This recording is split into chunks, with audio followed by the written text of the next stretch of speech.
সারা বছর সরগরম না থাকলেও পহেলা বৈশাখ ঘিরে আয়োজিত মেলায় কদর বাড়ে মাটির তৈরি জিনিসপত্রের। তাই বৈশাখী মেলাকে কেন্দ্র করে মাটির জিনিসপত্র তৈরিতে ব্যস্ত ময়মনসিংহের মুক্তাগাছার কুমারপল্লীর মৃৎশিল্পীরা। একটু বাড়তি লাভের আশায় দিনরাত পরিশ্রম করছেন তারা। ময়মনসিংহের মুক্তাগাছা থেকে রিপন সারওয়ারের রিপোর্ট, জানাচ্ছেন ফরিদুর রহমান। পহেলা বৈশাখ বাঙালির প্রাণের উৎসব। বাঙালির প্রতিটি প্রাণে উৎসবের রং ছড়াতে আয়োজন করা হয় মেলার। বৈশাখী মেলাকে সামনে রেখে ব্যস্ত সময় পার করছেন ময়মনসিংহের মুক্তাগাছার রঘুনাথপুর, রোয়ারচর, মণ্ডল সেন ও গড়াইকুটি সহ আশপাশের পালপাড়ার মৃৎশিল্পীরা নিপুণ হাতে তৈরি করছেন হাতি, ঘোড়া, হরিণ, পুতুল সহ নানা ধরনের খেলনা।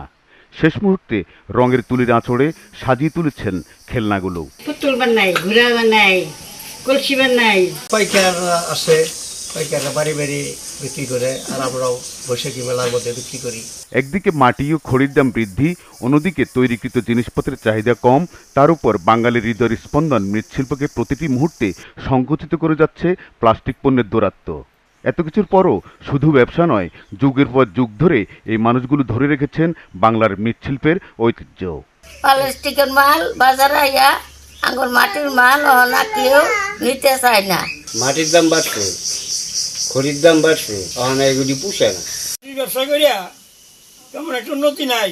প্রান্তিক জনগোষ্ঠীর জীবনমান উন্নয়নে সরকার গৃহীত প্রকল্পের মাধ্যমে মৃৎশিল্পীদের উন্নত প্রশিক্ষণ ও পুনর্বাসনের কথা জানান এই কর্মকর্তা।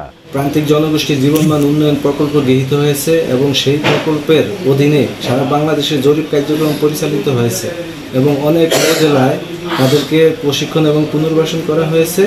আশা করছি মুক্তাগাছা উপজেলায় আমরা অতি দ্রুত সময়ের ভিতরে তাদেরকে প্রশিক্ষণ এবং পুনর্বাসন করতে পারব।